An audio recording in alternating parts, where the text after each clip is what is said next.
Well, we're about 3 minutes past the hour, so I think it's time that we go ahead and get started. So I am so delighted today to be able to introduce Candice Amundson. She is a survivor, an advocate, a mother, and an entrepreneur. Today, she serves on the board of Alexandra House and leads local efforts to expand pet-friendly policies at shelters nationwide. With a background in veterinary medicine, Candice champions the healing bond between humans and animals and is a relentless advocate for change, both in her community and beyond. So we are so incredibly grateful to have Candice's voice with us today. So Candice, please take it away.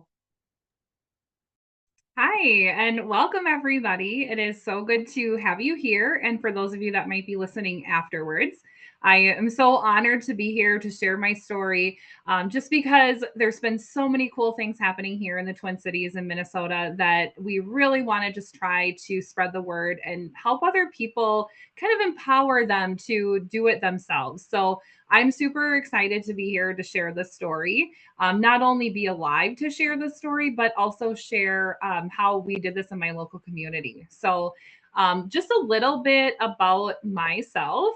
I am a mom, so that is my son. When he was really young, Aiden, he's now 14, so he's now a big guy.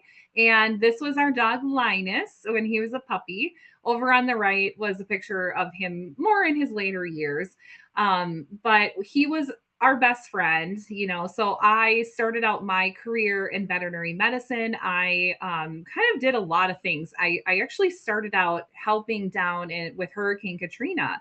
And I got out of vet tech school, went down there, and I really started to see, how people in crisis really need their pets. And so I saw during a natural disaster how devastating it really was. And I also got to see people get reunited with their pets as well, which when we went down there was about 30 days after the hurricane. So it was so neat to see people that hadn't seen their pet in 30 days and just start healing and rebuilding their life together, and that I think really was a precursor that I didn't know at the time, but that kind of led me into who I've become today. So, a lot of people don't really know. Some of you that are here today may know very well that more than half of domestic violence survivors delay leaving just because they can't bring their dog, their pet, their anything that they consider a pet to them. So rabbits, ferrets, snakes, just about anything. And sometimes it's not just because they can't go with them and they love them, but they're also fearful for the pets too. And in our situation, we were fearful that our pet was going to be hurt or almost like used as a pawn or retaliated on because of a choice I made. And when my abuser was losing control, that was the last thing he had control of was the pet. And so we really had to face, and I say we because it was my son and my dog and self that were all in the domestic situation. So we were all living in that environment. And we had to make that choice, safety or leaving Linus behind. And so that was a really, really hard choice that we had to come by. And so I stayed a lot longer than I would have if we had the option. So I want to kind of start with a story just to tell you a little bit about where we kind of came from and to where we are today. So this was August 2018. We were in the Superior National Forest in Grand Marais, which is up by Canada, if people don't really know. This is a national forest. So to keep in mind, this happened on federal land versus like just like a city or a county. We had gone up and had a wonderful family vacation. As you can see, Linus and Aiden with their heads out the window, just free, just living free. But what people didn't know was that behind the doors in this cabin, I was attacked that night. So I was in bed with Linus and we were sleeping, and my abuser came in while we were asleep, attacked me by jumping on top of me, put his hands around my neck, started strangling me, biting me on the head. I was, strangling, just trying to get him away from me, trying to pull his hands off my neck. He was a huge guy. So, by the grace of God, I got him off of me and I kind of jumped around the bed, and that window that you see there below the hand or above the handrail, I just kicked that window screen out and I jumped out and just kind of ran outside. So it was very remote there. There was no cell service. It is one of the most, the highest domestic violence stories and things that happen in that area because it is so remote. So a lot of people go there for that reason because they know that people won't hear them. So anyway, that was in August of 2018. And we, decided that we were just going to leave. I called Alexandra House, which is a local shelter here in Blaine, Minnesota. And they told me that they couldn't take dogs, they couldn't take pets. And so I ended up just getting everybody in my van. And we ended up, going to get a Danko. We went to the courthouse and filed our paperwork. Alexandra House helped us do that, helped me with some legal help with breaking my lease. So they were very, very helpful. But the one thing was like, you can't come here because you can't bring your dog. So it just really put a border. And it was a big challenge for me. So I, since then, I have become a realtor. So I left the veterinary community. And back in this check was dated May 31st of 2022. So myself and my team had raised $5,000 for Alexandra House, and I was so proud. I was so happy. And we, you can see their faces too on the right, that they were just so, so excited to receive this money.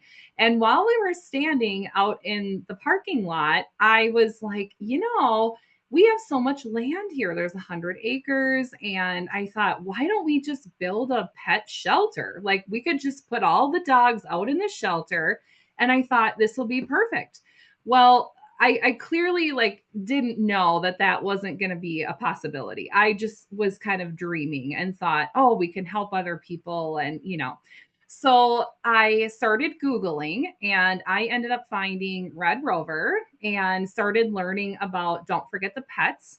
I attended the 6-hour seminar and very quickly learned that you can't just have a pet shelter. They don't like when you call it a shelter. So I had to get, I learned really quickly that there was going to be certain things that, that I could do and couldn't do and ways to really help make an impact. So I, at this time was a former participant. I'm a survivor. I was an advocate. And I thought, man, I think we could do this. I think I know some people in the veterinary community from my past career. And I know all these people. And I thought if I could just bring everyone together, maybe the shelter would just, take my idea and run with it because I could, show them that we have all the support to help.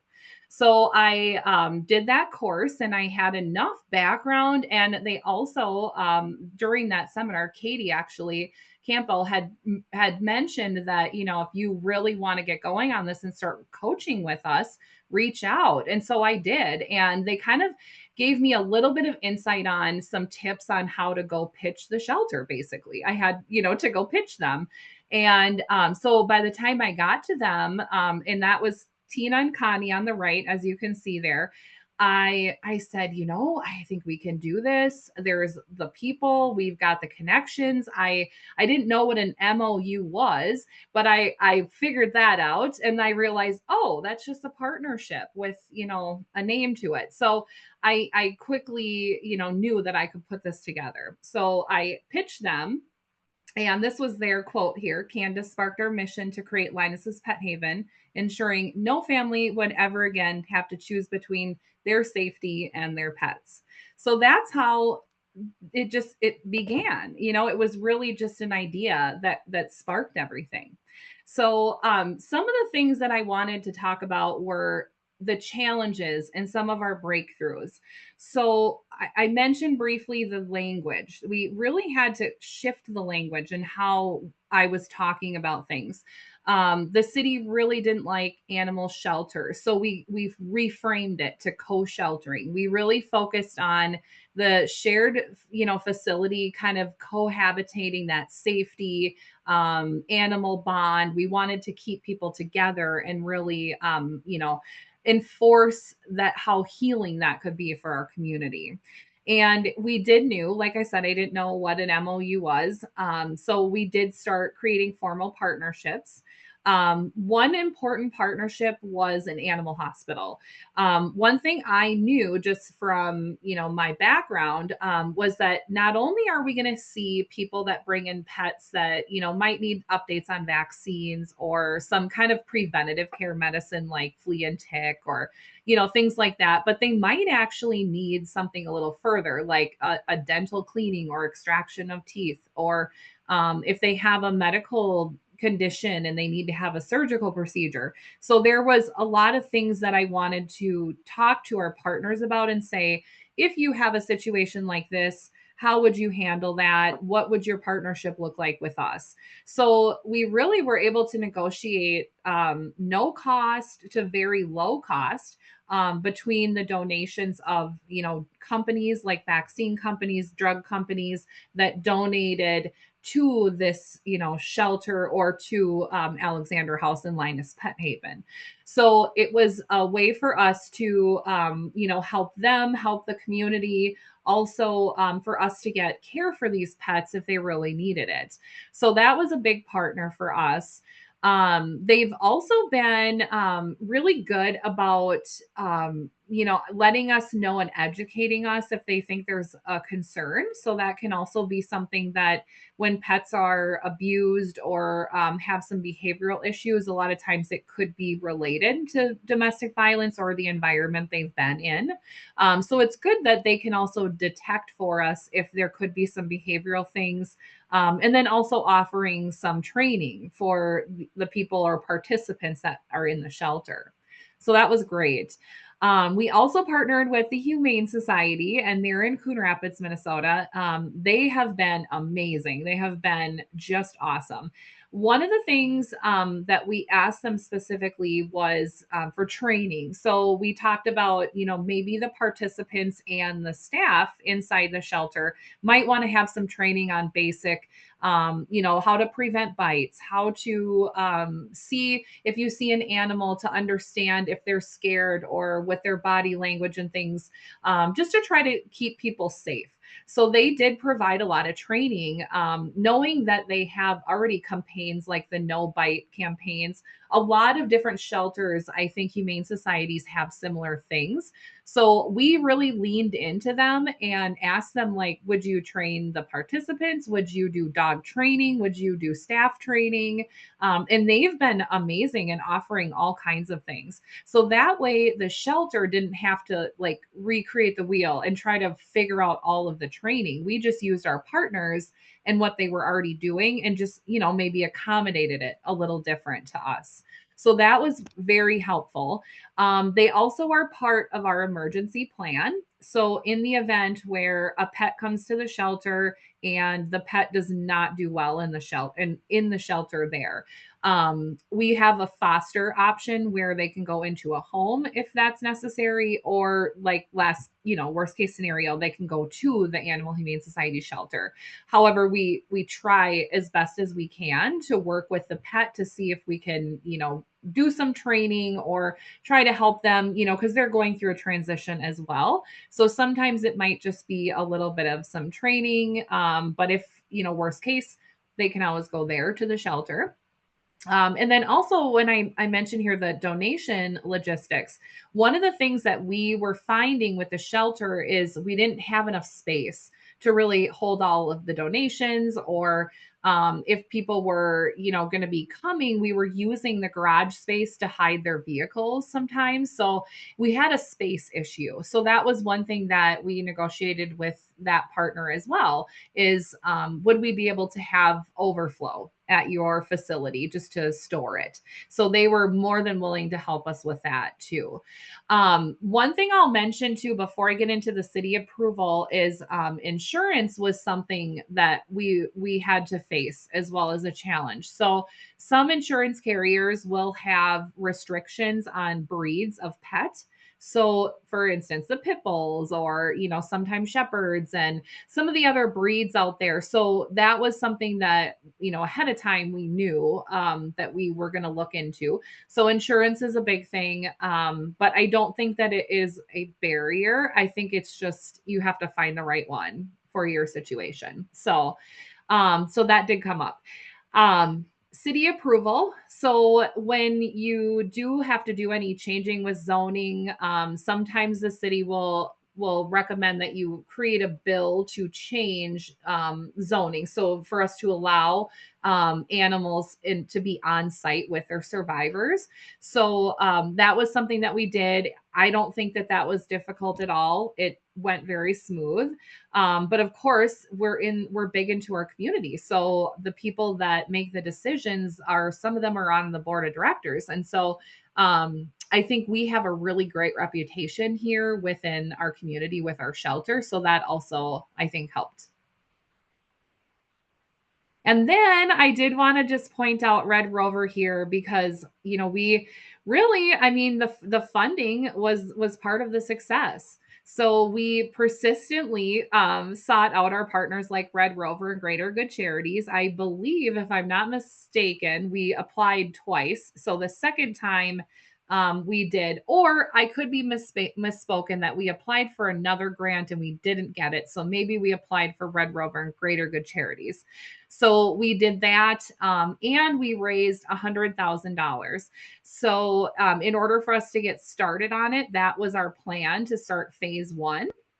And we had our ribbon cutting ceremony this year. It was January of 2025.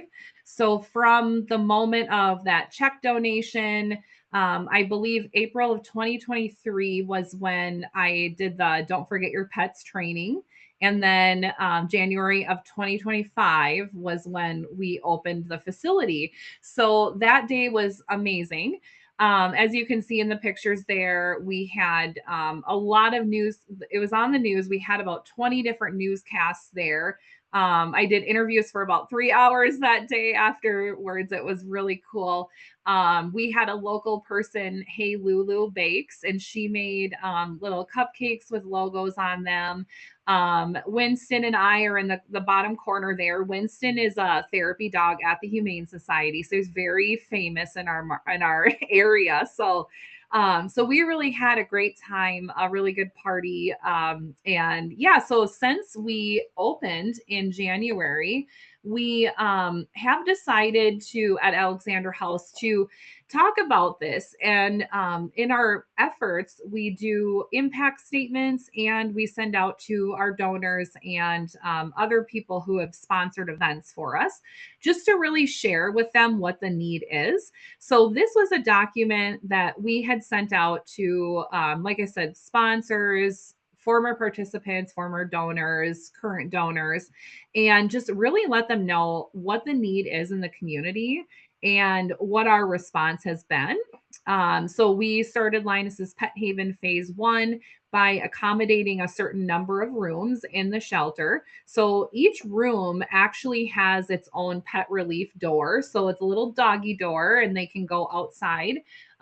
Little tiny area. As you can see, a lot of the fencing has that privacy, green kind of privacy on there. So all of those areas are like that so that we can avoid pets looking at other pets and, possibly aggression, barking, that kind of thing. Inside the room, they do have a kennel, kind of like it doesn't move around. So it's a pretty sturdy metal kennel. And it looks really nice inside too. The kennel itself has a top, and then there's a little area that you can put the dog's things, and so it really makes it feel like they're in their own home. And that way it helps also eliminate a lot of the traffic too, of having to take the animals like through the shelter, out a certain door, and that kind of thing too. So that was really good. Immediately we started filling up those rooms, which is really good because, we know that we're helping save lives. However, we couldn't get the other rooms, accommodated fast enough. We've just been taking them in and putting them in rooms that aren't even accommodated. So we've really just been, working hard to get that second phase going. So then what we did is we talked about how we're expanding our renovations into a phase two. So we kind of split it up so that we asked for a really large amount capital to get this going, and then we did phase two. And so now we're asking more for like $20,000. And then we also have former participants and sponsors that are doubling or matching some of these efforts as well. So that's how we're working towards getting that second, phase where we're going to renovate the 3 to 4 additional rooms. So breaking it down for us was the best way to do that. I think we just really needed to raise the capital first and kind of phase this in. And then the other thing that we did was impact statements. And this has been really well received. So, whenever somebody is donating, whether it's just one time or if they go to any of our events, so we do like in person events, we do galas. Anytime they, get on our newsletter and our mailer, and if they donate, we send them an impact statement. So this goes to show that 25 pets since we had opened stayed at our shelter, and kind of what that means for our community. And then looking ahead for our expansion. So there's the ask again for that donation. And then over here, I thought this was really cool that we added, but we really try to talk about why pets and people and keeping them together is so healthy, and, really help people understand. We also had some people come and do a little bit of they outside. They did some cleanup. They did some raking, pickup of leaves, things like that. And then down in the bottom here, you can see they made this little stick library. So it's kind of cool. So they have these sticks for dogs to just throw and, play with them outside. So I thought that was really cool. So people are getting involved in all kinds of ways. They're, physically coming out and doing some of the work. Sometimes it's a financial donation. Sometimes it's a donation of a time, somebody coming and helping serve some meals in the shelter that evening. So we really have the community coming together. One thing that I will say has also been a little bit of a challenge, but is easy, I think, to remedy is now that we've really got all these animal lovers giving us all this money, they're trying to tell us where they want us to put the money. So they're saying, we want this, $5,000 to go directly towards Linus's Pet Haven. So Linus's Pet Haven is one of the emergency services that we offer. So we have to take care of our people and our pets, like both sides of the leash. And so we've really had to be, intentional about how we talk about things, or when we ask for donations, that we really can tell people, yes, your $5,000 will go, over to Linus's Pet Haven. And it helps all of the things that encompass Linus's Pet Haven, which are the people and the pet too. So that was one thing that I learned throughout this process. And then we also share a little bit of, some of the quotes and some of the things that the participants or people that have started using this have shared with us. So that's been very helpful. I think a lot of people like to see the impact that their money is making. And if you can do something similar to that in your own communities or your shelters, I think that's been very well received.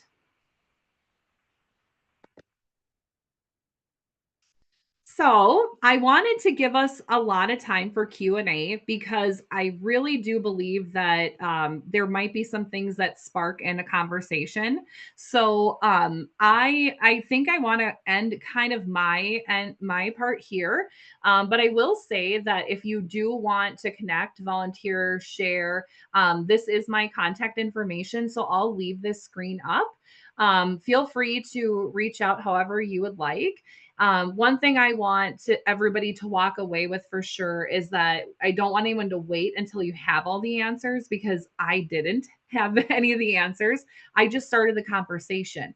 I brought people together and then I built the community, and that was the change that made everything possible. So, my goal today is to really help empower everyone on this call in your own way to help you take that step and talk to somebody and just get that conversation started.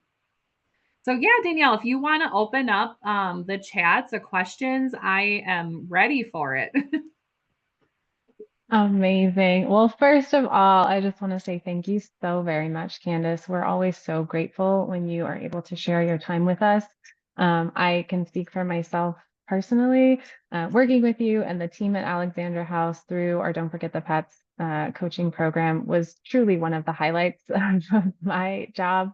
Your team was incredible. And I want to also highlight the speed at which um, Alexandra House, with all of this help and excitement from Candice, was able to go from exactly like she said, just Candice reaching out to ask some questions and saying, this is something I'd like to see, to having this incredible shelter space. The timeline was incredible. How quickly you were able to make this happen for people and pets in your community was truly incredible and inspiring. And I owe so much of that to you and your incredibly hard work. So thank you for all that you've done for your community and all that you continue to do for other communities and helping to spread the word. So yes, anyone who would like to ask a question to Candice, please feel free to enter your questions in the chat. Or as I said earlier, we can also go ahead and have you unmute if you would like to. We do have a question in the chat that we'll go ahead and start with. This question is from Carla, and she is curious, Candice, if your shelter, Alexandra House, is sort of like a known location in your community, or if it is sort of a hidden, safe location. Is that something that you're able to answer? Yeah, so our shelter is a known shelter. We do have high security. It is also, we do have a very large garage. So if somebody did have to park a car in there, and it's pretty high security. So if there are people trying to like locate somebody or drive around there, that doesn't really happen. So yeah, so it is a well-known and it is kind of tucked away in our community. So like the street it's on isn't like got it doesn't have a huge sign or anything. It's kind of tucked away too. If that answers the question. Yeah, I'll add a follow-up question to that, Candice. Were there any particular circumstances that you or your team took into account to make sure that pets were safe at your facility, either safe from other clients' pets or safe from potential abusers that maybe were looking for them? Oh, yeah, exactly. So inside the shelter, there is like it's like a one-way rule. So when you come out, if you do have pets, you can only go a certain way through the shelter. So that ensures that we don't have pets like in the common areas with kids, so it's less likely. And then there's also separate areas. So when you go outside, in each room, just so you can kind of envision it, it's almost like a hotel situation. So each room has their own keypad, it's separate. And then there's exit doors that go out. So there's a kid area or where, there's a playground and things like that. And then there's a way to go out that is a pet relief area. And then there's a separate area. So things are like gated off and double gated. So you have to go through one gate, shut that door, then you can go into another area. So we have everything so it's all separated. And then all of those areas, so like the child play area and the dog area, they have that like privacy stuff, the green slats that go through. So really we try to make it so that they don't really come in contact a whole lot. We also talk about like if there is a pet during the intake process that like has a potential for, not liking kids or other dogs, that's something we take into consideration. So we try to place them in a room that might be closest to the door, so they're not trying to walk all the way down the hallway through all the rooms, like by all the rooms.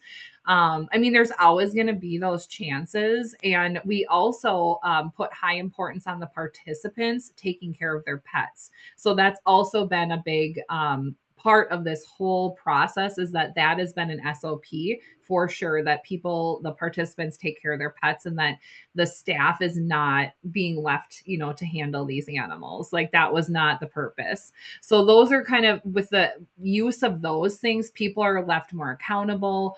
So you have like more likely that people are going to be following the route, the process basically of having animals cohabitating in the shelter. Amazing. Thank you. Yeah, and very similar to how we would operate a lot of high volume animal shelters as well, where you have the kind of one-way path. So you don't have dogs coming nose to nose with each other, running into each other around blind corners. A great idea and a great safety measure to adopt if you're able to do it at your shelter. Um, I want to open it up to anyone who might have a question that they would like to ask live. You are welcome to unmute. We'll wait just a few moments to give you that opportunity before we dive back into questions in the chat. Anyone that would like to ask their question live? I'm gonna ask her. I And I hear was like, someone. I'm gonna read it if I don't even know what program it is. Kendra, I think you are unmuted. Would you like to ask a Hello? question? Yes. Hi, Kendra. Oh, I am so sorry. That's okay. All right. So I don't think we have anyone right now that would like to ask a question live, but we do have a few more questions in the chat. Question from Sherry. Candice, have you found that allergies have been an issue for your team? And if so, how do you address participants or even staff members that might have allergies to pets? Yes, I can't believe I forgot to talk about that. That is a big one. So I'm glad you mentioned that. Thank you. We did, of course, have that concern, and it came from a staff member, I believe. And so what we did is we have a washing machine, a washer and dryer that is designated for an allergy person. Then we also have one room that is dedicated to be a non-animal room at all. So that would be where we would have somebody with a high allergen, go into. So really the allergies have not been a thing that we've seen in the shelter, but it has been a big concern. Like, what if somebody says that? Or, we also have ability to kind of separate the shelter a little bit more. So there's an area where we can have participants that's not as close to rooms that might have animals in them. So yeah, that was what we had done to remedy that. Amazing. We love to hear it. A follow-up question on that from Carla. She is wondering if airflow ever becomes a problem. Do your pet rooms or your non-pet rooms, do you feel like they get enough air circulation, being that they're kind of segmented? Yeah, we did actually have an update to the HVAC. And so I think our facility does really well. But I could see how that could be a concern depending on how your facility is. And that might be something when we were looking at taking the shelter we had now and accommodating it. I know that there was something with the fires, the sprinklers, or something like that. So there may be some capital that needs to be raised to do upgrades to the facility for allowing to make sure that the HVAC is good and the airflow is good. So that might be part of something that the team at Red Rover that might be able to help with that, because they helped us with our blueprints. Yeah, absolutely. Yes, you can absolutely solve some of those problems with updates to your existing HVAC system. Another option that some shelters will implement is they will actually put either their pet rooms or their rooms that they are reserving for allergy sufferers on a separate unit, maybe like something like a mini split. So they actually get their own heating and air unit that is separate from the rest of the building and separate from other rooms. Um, Question from Laura. She is wondering, and Candice, you may or may not be able to answer this fully, which is completely understandable. But Laura is wondering how liability insurance works when you have pets on site. Oh, I don't know anything about the insurance. So that I would have to refer you to somebody else. Perfectly fair. Laura, I also cannot claim to be an insurance expert, but what I can tell you is we do have some information on our website just about the type of insurance you will want to think about when you are incorporating pets into your human services shelter. Liability is one of them. Also, insurance to protect your physical spaces, as well as potentially workers' compensation insurance, because if you have staff that are going to be interacting with pets, that's something you need to keep in mind as well. I'm also happy to share that Red Rover, we recently created a partnership with a law firm that operates nationally that has very generously offered free consultations for any domestic violence shelter that is currently working with us in our Don't Forget the Pets coaching program, who would like to consult with them on questions around insurance, liability, contracts, and various other things. So we're very excited to be able to offer that service because we know insurance is important and it can also be very complex. Question from Deanne. She is wondering if the question is, does the shelter offer all animals? I think what she might be asking, Candice, is if your shelter is open to different species of animals, or if it's just dogs and cats. Yeah, they're really open to it. And yeah, and so we have a plan for every type of animal. We have cat rooms and dog rooms specifically. And then like we've had somebody bring a hamster, or not a ham, what are they called? Guinea pig. They had a guinea pig. So that they brought that. We haven't had any birds or anything that is really loud, like are disruptive. But our plan is if that were to happen, we would partner with the Humane Society. But yeah, we've had ferret, rabbit, cat, dog. So yeah, we're very inclusive. And it's funny because we have a lot of other domestic shelters in the area that they like the south of the metro where we are, and I mentioned to them, I said, what if we had a snake, and they don't take anything but service animals in that area. So they're really worried about like snakes and things that other people or, other animals people could bring in. But yeah, our shelter is very inclusive of everything. We really don't want anything to be a barrier. So that has been, yeah, that's been working for us anyway. That's great. We love to hear that. A similar question from Katie. She says that she doesn't know if this is an issue in your particular area, but she's wondering if you have any partnerships with potential foster homes for large animals, like equines or livestock animals. Oh, that's a really good question. So, Minnesota, we have Anoka Equine is really well known in our area. They do like breeding of horses and like all kinds of stuff. So they're really well known. So those are partners of ours as well. And in those cases, we haven't had like a large animal just yet. However, there are partners that we have with the Humane Society, with that, like I said, Anoka Equine is a really big facility. So yeah, so we do, and we have a lot of different. Surprisingly, we have a lot of ranches here too, or like just like horse stables and barns and things like that. I don't know so much about like cows, pigs, like some of those types of large animals. I mean, I would assume that the same place that the horses would go, they could go.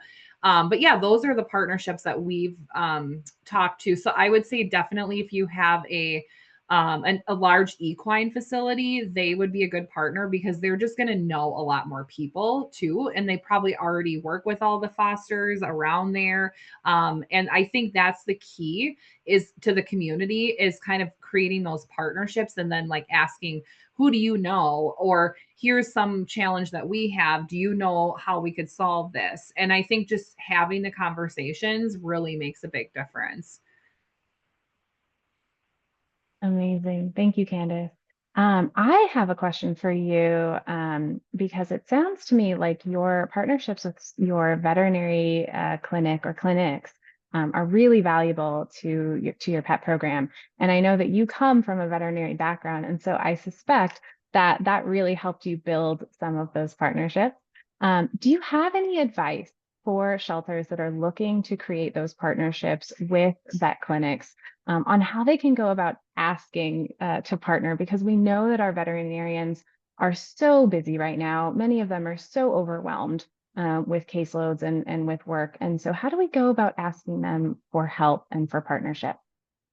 Yeah, that's a great question. So, and I think that's very, very good to consider that vet clinics, as I worked in emergency and day practice, I was a practice manager for 2 hospitals.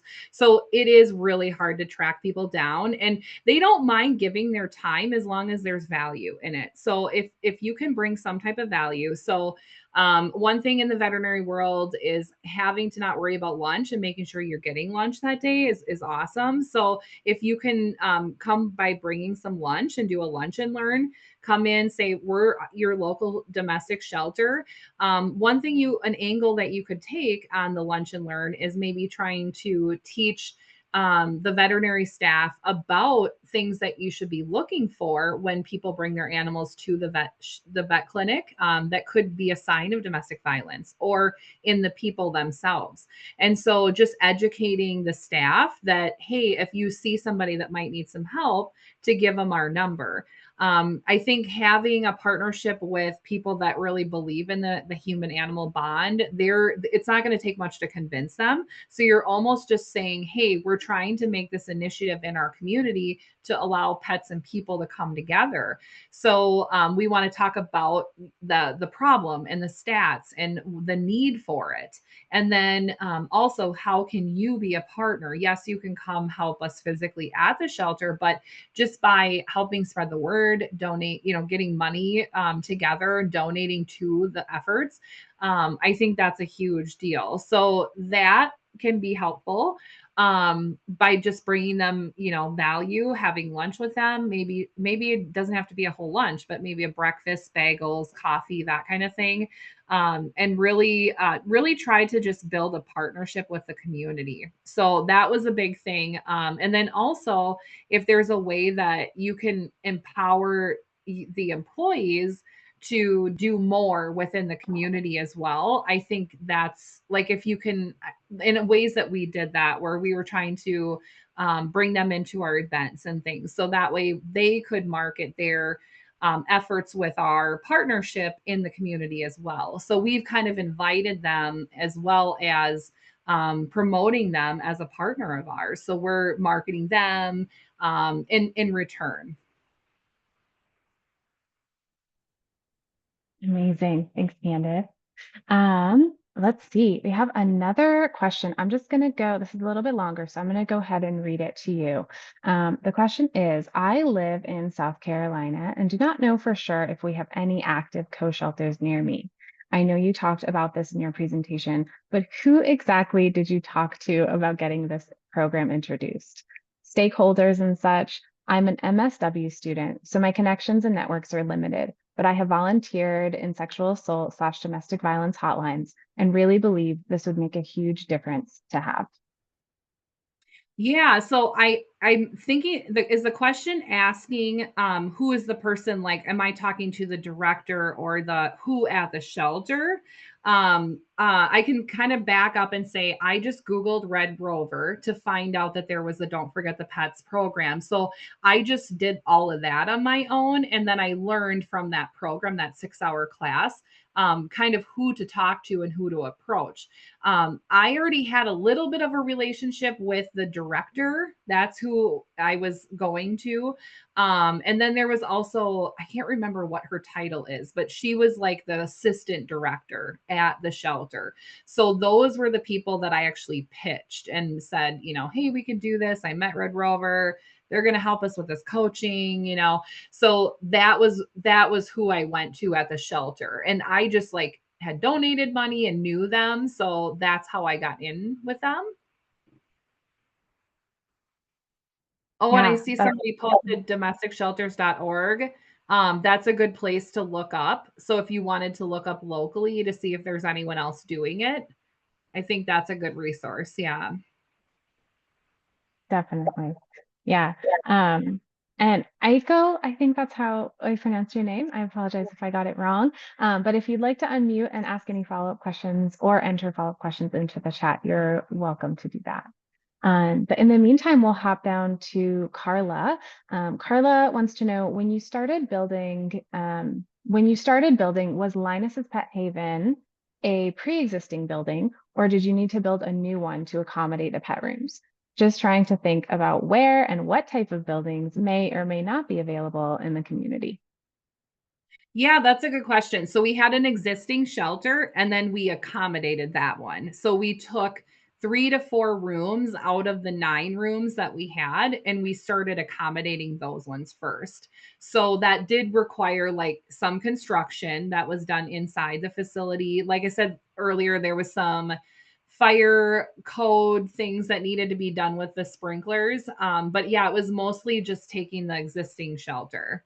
And it is a small, I mean, I wish I could remember how many square foot it is because it's not a very big shelter. I mean, we have, like I said, I think there's 9 rooms there. So, yeah, so there it was an existing shelter that we accommodated. Amazing. Thanks, Candace.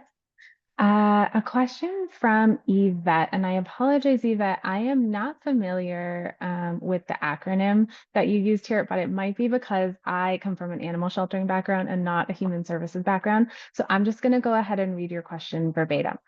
So Yvette says, can anyone give some tips on how I might fight DCFS refusal to reimburse for pet expenses, or how to get them to accept that these animals are family and should be considered as coping skills? I'm a domestic violence survivor and professional mental health counselor.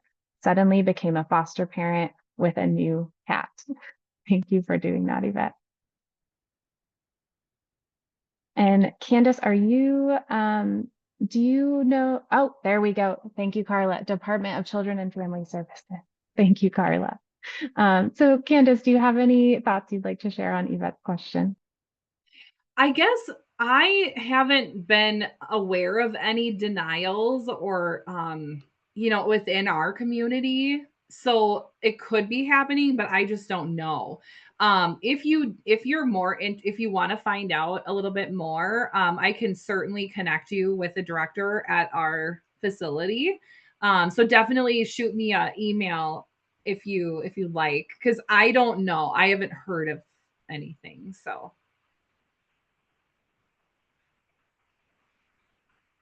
Katie adds, it may also depend on what state you're in. Sometimes pets are considered property as opposed to family. Yes, that is true, Katie. Under most laws, unfortunately, pets are considered property, though some laws do take, newer laws do take the best interest of the pet into consideration. And so in some ways, they are viewed more like people or children that way. For example, some states have rolled out new legislation wherein divorce proceedings, judges have the authority to award pet custody, not necessarily to the person who purchased the pet or adopted the pet, but the person who they believe can oversee, is in the best interest of the pet to take custody. So some laws are slowly changing to view pets more as the people that we know that they are, the family members that we know that they are. But yes, in many ways, in the eyes of the law, they are unfortunately viewed as property. Let's take a look here. Okay, question from Stacy. You guys are hitting me with the acronyms. Let's see. If someone gets a PFA in Pennsylvania, they can put a pet on there as a protected party. Thank you so much, Stacy. No oops needed. They can put a pet on there as a protected party to keep their pet with them. Yes, that is true. Many states, I think right now 42 states in the United States allow pets to be included on orders of protection in domestic violence cases. So that is very exciting.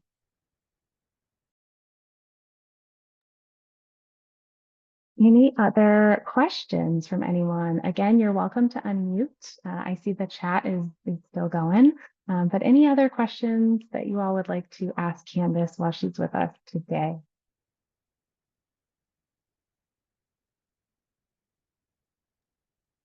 I also, Danielle, have a video that I've got queued up here. Hopefully I could share on YouTube that just shows a news clipping of what it looks like in our shelter. So if people would like to see that, I think it would be kind of cool to share that. So Absolutely. Yes, let's take a look. we'll see if I can figure this out. And if you need Candice to stop sharing your screen in the interim, yeah, and reshare, you're welcome to do so. Okay, let's see if I can try this here. Okay, I think. Tell me if you can see the news. Yes, I sure can. Okay, let's see if we can play this here. Women around the world is a survivor of physical abuse. 1,300 people a year die from domestic violence in the U.S. Survivors also report 2 million injuries a year. Only 1 in 5 people gets professional help. As Susan Elizabeth Littlefield shows us, there is a shelter in Blaine that is doing something unique to make help more accessible and comfortable. I have a treat for you. It's a serious institution. Winston, come here. But now, there are more smiles than ever. Oh, good boy. Candice Amundson is a proud mom and a proud dog lover. She still beams when she talks about her late bulldog, Linus. How would you describe Linus's personality? So he loved to swim, he loved the water, he loved playing with other dogs, other kids. He was like really a good dog. He loved everybody. He was a bright spot during a dark, dark time. It was probably 2018, somewhere around there. My abuser did attack me, and he did get a felony strangulation charge for that. So that was the last straw. That was the last, time that we were together. He was pinging my phone, trying to find my location, and I was just driving around the city with my dog and the car and my cat and, my son. After years of healing, she's now a volunteer at Alexandra House, a shelter that's now going pet-friendly in the name of who else but Linus. To know that we've been able to eliminate a barrier for someone and to help them move forward and heal and build a new life, that's what we want. So now, from the outside of the building to the inside of the rooms, they are pet ready. They went to great lengths to make these pet parents comfortable, including giving these rooms their very own doors. At the end of the day, what do you hope this program does? Saves lives, people and pets. In Blaine, Susan Elizabeth Littlefield, WCCO News. As of tonight, the Alexandria House in Blaine is accepting survivors and their pets. It has a 24/7 crisis line, 888-780-2332. For anyone outside the Twin Cities who needs help, you can call 866-223-1111.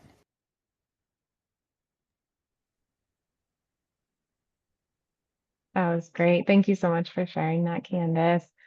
Jennifer B in the chat asked if you might be able to drop the link to that video in the chat. Oh yeah, absolutely. Thanks so much. Awesome. Well, we are coming up on our hour together, everyone. Before we close out today, I just really wanted to express our gratitude once again to Candice for sharing her time with us today. Candice, thank you so much for joining us, for sharing your story, and for sharing just the incredible success that you had with Linus's Pet Haven. We could not be more grateful to have you with us today. And I see many thank yous coming through the chat as well. So I know your time was appreciated. Oh, thank you so much, everybody. I really, and my goal is to not just, take care of our domestic community, all the other crisis communities that we have. I just think it's so important for people and their pets to be together, no matter if it's a natural disaster, it's homeless, you're transitioning from, a prison. I mean, there's just so many different reasons why people really need their pets to, get them to the next step in life. And so, yeah, so I'm really here to help share anything that may help anybody, just be brave enough to go pitch their shelter too. And yeah.